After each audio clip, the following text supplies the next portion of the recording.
저는 오늘 발표를 맡은 배성윤입니다.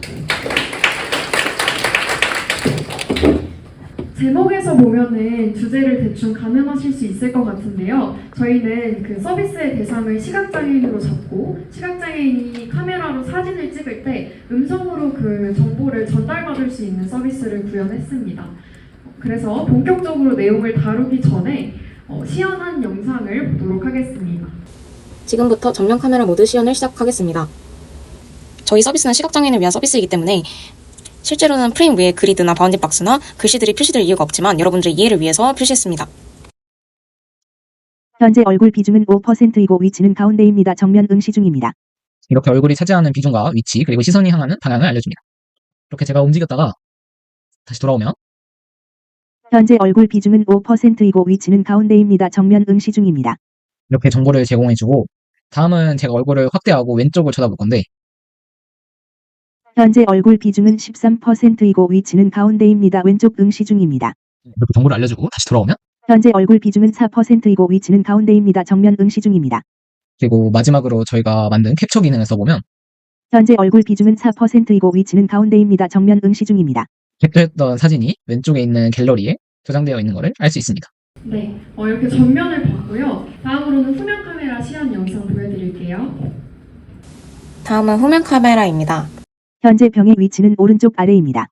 사람의 위치는 가운데입니다. 저희가 후면 카메라에서는 최대 3개의 물체에 대한 정보를 제공하도록 설계를 했는데 그래서 제가 사용하고 있는 이 키보드까지 넣어보면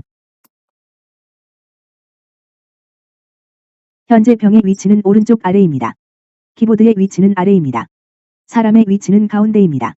이렇게 정보를 제공해줍니다. 그 다음에 다시 원래로 돌아오면 현재 병의 위치는 오른쪽 아래입니다. 사람의 위치는 가운데입니다. 그 정보를 똑같이 제공해주고 마찬가지로 캡처 기능을 써보면 현재 병의 위치는 오른쪽 아래입니다. 사람의 위치는 가운데입니다. 아까 찍었던 전면 카메라 사진 옆에 이렇게 후면 카메라 사진이 저장되어 있는 것을 알 수 있습니다. 현재 컵의 위치는 위입니다. 책의 위치는 가운데입니다. 휴대전화의 위치는 가운데입니다. 네, 이렇게 서구랑 지원 언니가 열심히 시연 영상을 찍어줬어요. 그러면 본격적으로 이제 발표를 시작해 보도록 하겠습니다. 목차는 이런 순서로 진행을 할 거고요. 저희가 구현한 서비스의 전체적인 기능이나 아니면 모델과 알고리즘에 관련한 설명은 이 순서에 진행이 될 거니까 이때 조금 더 집중을 해서 들어주세요. 저희 조는 주제를 정하는데 굉장히 많은 시간을 투자했습니다. 사회적으로 조금 더 긍정적인 영향을 미칠 수 있는 그런 의미가 있는 프로젝트를 해보면 어떨까라는 의견에 모두가 동의를 했고요. 그래서 저희는 서비스 대상을 시각장애인으로 잡았습니다.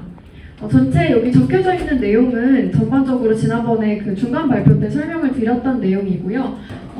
이 주제를 듣고 누군가는 시각장애인한테 왜 카메라 서비스가 필요해? 왜 카메라 서비스를 제공을 해줘야 되지? 라는 의문을 가질 수도 있는데 시각장애인이라고 해서 어차피 보지 못하니까 필요 없어 라는 사회적인 관점을 가지기보다는 시각장애인들이 할 수 있는 범위를 조금 더 넓혀주는 데 의의가 있다고 생각을 하고 저희 발표 들어주시면 될 것 같습니다. 기능을 전면과 후면 두 가지로 나눠서 설명을 드리도록 할게요. 전면 카메라는 아까 보셨다시피 얼굴의 위치나 화면에서 그 얼굴이 얼마나 차지하고 있는가 그리고 그 얼굴이 향하는 방향성과 각도를 TTS로 안내를 해주고요. 후면 카메라에서는 전면과는 다르게 객체를 3개까지 인식을 할 수 있습니다. 그래서 그 객체가 2개 이상이면 그 각각의 물체의 레이블이 무엇인지 그리고 그 레이블이 어디에 위치해 있는지를 TTS로 안내를 해주고 카메라를 움직여서 프레임에 담긴 물체가 하나가 됐을 때 그때는 그 해당 레이블과 그 물체가 화면에서 몇 % 비중을 차지하고 있는지를 안내를 해줍니다. 데이터는 AI 허브와 로봇플로우에서 가져왔고요. 어그멘테이션 작업까지 해서 최종적으로 1020장으로 설정을 해주었습니다. 다음으로 얼굴 탐지 모델 훈련 과정을 전면 카메라부터 설명을 드릴게요. 원래 저희가 중간 발표 때 했던 계획으로는 여기 적혀있는 3가지 모델을 비교를 한 뒤에 파인 튜닝을 하는 방향성을 잡았었는데 프로젝트를 진행을 하다 보니까 방향성을 조금 바꿨어요. 그래서 욜로의 시리즈 여러 가지 중에서 욜로 V8의 N과 S 이 두 가지의 성능을 비교를 하는 걸로 방향성을 조금 바꿔보았습니다. 베이스라인으로 하이퍼 파라미터의 값을 이렇게 정해주고 성능을 평가를 했고요. 그 결과 저희는 욜로 V8에 N을 최종적으로 채택을 했습니다. 보시면 그 리콜 값이 떨어졌죠. 하지만 값이 떨어진 거에 비해서 실제로 그 탐지 객체를 탐지하는 거를 봤을 때 육안으로 뭔가 이렇게 크게 성능이 떨어진다고 느끼지를 못했고요. 그리고 결정적으로 FPS 값, 그러니까 프레임 per 세컨드, 1초에 몇 개의 프레임이 지나가는지를 의미하는 이 FPS 값이 8이나 높아졌기 때문에 저희는 여기에 주안점을 두었습니다. 그리고 하이퍼 파라미터 튜닝도 이런 식으로 진행을 했습니다. 그 결과 트레인 6을 기준으로 성능이 얼마나 올라가나, 리콜 값이 얼마나 올라가느냐를 평가를 했고요. 그 결과 저희는 트레인 17을 최종적인 그 하이퍼 파라미터로 채택을 해주었습니다. 다음으로는 후면 카메라의 객체 탐지 모델입니다. 저희는 후면 카메라에서 추론 속도 최적화를 위해 프리트레인드된 욜로 V8M의 가중치를 이용을 했고요.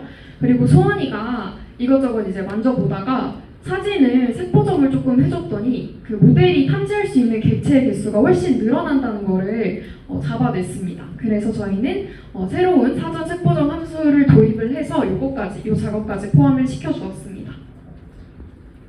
다음으로는 음성 안내 알고리즘입니다. 전면 카메라부터 설명을 드릴게요.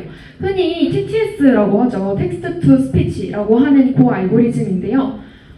참고로 여기 나와 있는 이 사진은 제 갤러리에 있던 제가 굉장히 좋아하는 야구 선수의 셀카입니다. 객체가 사진을 셀프 카메라로 사진을 찍을 때 당연히 실시간으로 계속 움직이겠죠. 네, 그러면 그 실시간으로 움직이는 객체를 대상으로 음성 안내를 해줘야 되는데 그럼 어떤 타이밍에 안내를 해줘야 할까라는 거는 저희의 굉장히 큰 고민이었는데요. 그래서 저희는 편의상 움직임 안정화 판단 함수라고 하는 알고리즘을 이렇게 짜보았습니다. 우선 현재 시점에서 가장 큰 바운딩 박스와 한 개의 프레임 이전의 바운딩 박스 사이의 IOU 값을 계산을 해주었고요. 그렇게 계산한 IOU 값이 임계점보다 낮을 때 그리고 일정 시간 이상으로 변화 없이 정지해 있을 때 이 음성 안내를 내보내는 알고리즘을 짜보았습니다.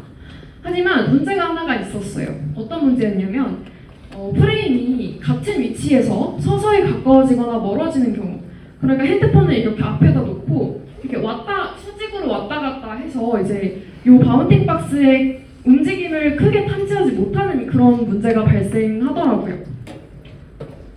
그래서 여기 빨간색으로 지금 표시를 해두었는데요. 프레임 하나 전에 바운딩 박스와의 IOU를 계산했던 걸 5개의 프레임 전에 있는 바운딩 박스와의 IOU를 계산하는 걸로 코드를 수정을 했더니 이 문제가 조금 잡혔습니다.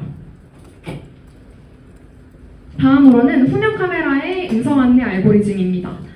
이 사진은 제가 굉장히 좋아하는 카페에서 찍은 사진인데요. 보시면 테이블 위에 물체가 굉장히 여러 개가 놓여져 있죠. 그 중에서 3개의 객체만을 잡아냈어요. 저희가 구현한 이 알고리즘은 컨피던스가 높은 3가지의 객체만을 인식을 하고요. 그렇기 때문에 당연히 바운딩 박스가 여러 개일 때의 IOU 측정 함수를 재정의했었어야 했습니다. 그 결과 저희는 아래와 같은 움직임 안정화 판단 함수를 구현을 해보았습니다. 화면에서 그 바운딩 박스가 얼마나 비율을 차지하고 있는가를 가중치로 구현을 했고요. 그리고 그 가중치도 추가적으로 스케일링을 진행을 해주었습니다. 또 FPS를 고려해서 프레임 10개 단위로 그 최신의 바운딩 박스를 업데이트 해주도록 함수를 짰습니다. 여기도 문제가 있었습니다. 어떤 문제였냐면 여러 개의 레이블을 인식해야 하다 보니까 불안정성이 굉장히 증가했었어요. 그리고 최대 3개를 기준으로 IOU를 측정해서 잠깐 나갔다가 사삭 하고 이렇게 나온 그것까지도 다 잡아버려서 이제 음성 안내를 해주는 그런 번거로운 상황이 발생하더라고요. 그래서 저희는 일정 시간 이상 변화가 유지가 되어야, 그러니까 제대로 움직여야 그걸 의미 있는 변화다라고 이제 인식을 하도록, 그리고 멈춰있는 시간이 일정 시간 이상이어야 안내를 하도록 그렇게 이제 문제를 해결해 보았습니다. 한계점입니다. 크게 4가지가 있었는데요. 우선 TTS를 하기 위해 저희가 사용했던 모듈 자체가 이제 음성이 나오다가 중간에 멈추게 하는 게 안 되는 모듈이었습니다. 그래서 이제 크게 움직이면 중간에 멈췄다가 새로 안내를 해주면 참 좋을 텐데 그게 이제 구현이 실패를 했고요. 그리고 웹캠으로 모델을 학습하고 테스트를 진행했기 때문에 우리가 보통 사진은 핸드폰으로 찍잖아요. 그래서 이제 프레임의 규격을 좀 변화를 하려고 했었는데 거기에 이제 실패했다는 거. 그리고 아까 그 서부 영상 보시면 비율을 얘기할 때 뭐 4%를 차지하고 있습니다. 이런 식으로 안내를 해줬는데 그게 이제 그 단순히 수치로만 제공이 되면 눈이 안 보이는 시각장애인 입장에서는 그 사용성의 측면에서의 좀 어려움이 있을 것 같다라고 생각을 했고요. 마지막으로 저희가 이제 프리트레인드된 모델을 사용했다 보니까 객체 레이블을 좀 한정적으로 분류를 할 수 있다. 예를 들어서 여기 키보드가 올려져 있는데 이게 이제 객체가 있다라고 판단은 했지만 요거를 그 만약에 저장되어 있지 않은 레이블이면 그 정확하게 이게 키보드다라고 이제 안내가 안 될 수도 있다라고 하는 이런 문제점들이 조금 아쉬웠습니다. 네. 이거는 그냥 귀여워서 넣었고요. 네, 이상으로 발표 마치겠습니다. 감사합니다.